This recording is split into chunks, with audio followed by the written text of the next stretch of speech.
Hey everyone! Today, we tested RunnerH and n8n to see which automation platform can save us the most time, cut manual work, and boost productivity. Here's what we learned. First, RunnerH.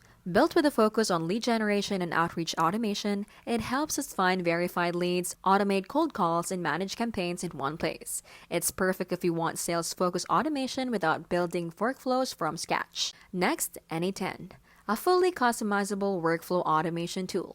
It connects hundreds of apps and services, letting us create complex automations for sales, marketing, data processing, and more. It's open source, which means we get full control, but it also has a learning curve for those new to automation. In our tests, RunnerH got us running in minutes, while n8n gave us endless flexibility once we set it up. RunnerH feels like a ready-made automation powerhouse for outreach, while n8n is a blank canvas for any kind of process automation.